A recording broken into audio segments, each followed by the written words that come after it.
Dans cette vidéo, vous apprendrez à réaliser un assemblage en tenon et mortaise borgne. Un tenon est une fiche ou une languette en bois avec un épaulement qui sert de butée lorsque le tenon est inséré dans un évidement dont la taille et la forme correspondent.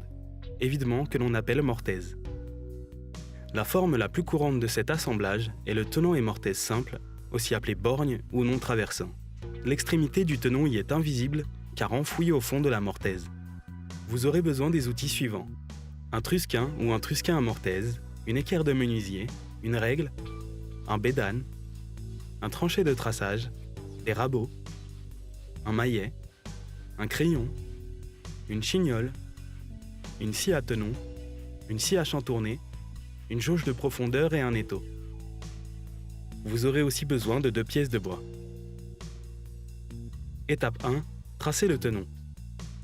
Placez la pièce du tenon contre celle de la mortaise pour mesurer la position dans laquelle vous voulez les assembler. Les pièces identiques que nous utilisons ici font 5 cm de large. Dans ce cas, il faudra faire un tenon de 2,5 cm. Accrochez le trusquin sur l'étau et réglez-le sur 2,5 cm. Fixez la pièce du tenon dans l'étau et tracez la ligne de l'épaulement à l'aide du trusquin. Repassez dessus avec un crayon. Complétez ce marquage par celui sur les côtés restants. La longueur du tenon doit fournir suffisamment de surface de collage sans avoir à faire une mortaise trop difficile à tailler. À présent, placez le trusquin dans l'étau et réglez-le sur 1 cm. Bloquez à nouveau la pièce du tenon dans l'étau et marquez les joues du tenon sur le bois debout. Faites ce marquage des 2 côtés. Placez le trusquin à mortaise sur l'étau et réglez la distance entre les 2 pointes à la largeur du bédane. Remettez la pièce du tenon sur l'étau et vérifiez que les mesures sont bien centrées sur la largeur de la section. À présent, marquez la largeur du tenon sur le bois debout. Repassez la marque au crayon. Placez les lignes marquant la largeur de la mortaise jusqu'à la ligne d'épaulement. La règle de base veut que la largeur du tenon soit de 1/3 à la moitié de la largeur de la pièce dans laquelle est taillée la mortaise.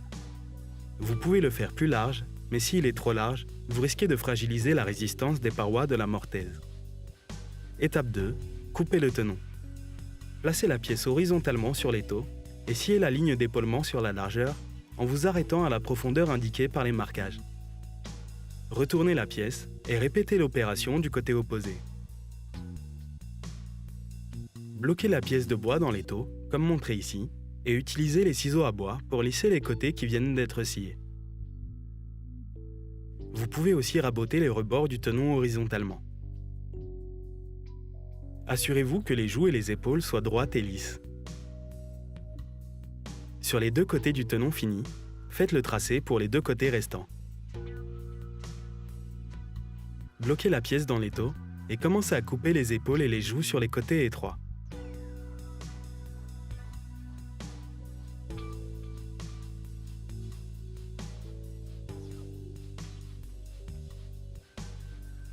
Nous avons utilisé une scie à chantourner pour faire une coupe précise.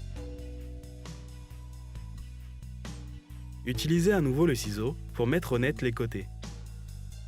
Pour découvrir les étapes suivantes, reportez-vous à notre vidéo « Comment faire un assemblage à tenon et mortaise, partie 2 ».